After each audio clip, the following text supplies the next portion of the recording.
অনেকক্ষণ ধরে গ্রামের রোডটা খুঁজতেছিলাম যে কখন গ্রামের রোডে ঢুকবো, কখন গ্রামের রোডে ঢুকবো, বাট সত্যি কথা বলতে গ্রামের রোডটা খুবই হতাশ করলো। কারণ হচ্ছে এখনকার প্রতিটা গ্রামের রোডে এইরকম অটো রিক্সার অত্যাচার অবশ্যই আছে। দেখেন, মানে চিন্তা করেন, আগে একটা অটোতে 6 জন বসতাম, আর এখন একটা অটোতে 2 জন বসে। গাড়ির সংখ্যা বাড়ছে, সব বাড়ছে, এভরিথিং। যাই হোক, তারপরও প্যারা নাই। গ্রামের রাস্তা ঢুকছি, এই যে ন্যাচারাল একটা ফিল, দুই পাশে গাছপালা। বাট এখানে ভীষণ প্যারা দিতেছে আপনার এই যে সিএনজি অটো। আমার ভালো লাগতেছে না রাইড করতে। আমার পিলিয়ন যদি রাইড করতে পারতাম একটু টেনশন ফ্রি থাকতাম, বাট পিলিয়ন রাইড পারে না।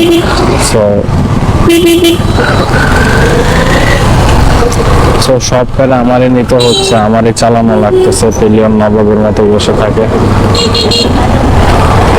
অবস্থাটা দেখেন, বিলিভ করেন আমি সে ঢাকা থেকে অপেক্ষা করে আসছি কখন গ্রামের রোডে ঢুকবো, কখন গ্রামের রোডে ঢুকবো।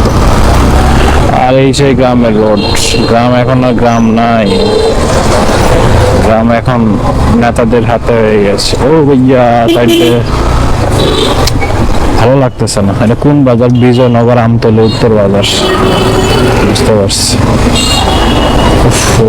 আমার পুরো বিরক্ত লাগতেছে রাইড করতে। আমি আবার ঢাকা ব্যাক করতে হবে, চিন্তা করলে তো ভয় লাগে আমার।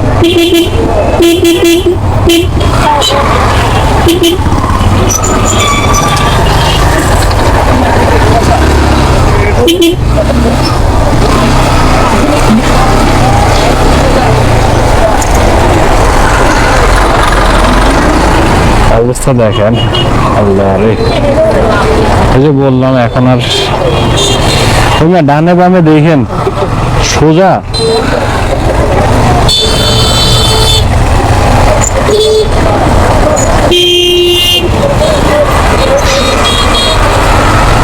যাই হোক,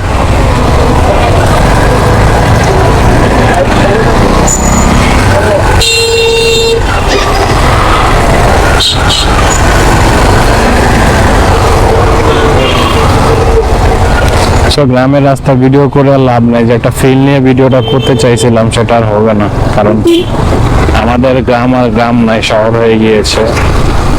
তো ফিলগুলো আর এখানে পাবো না। সো টাটা, আল্লাহ হাফেজ।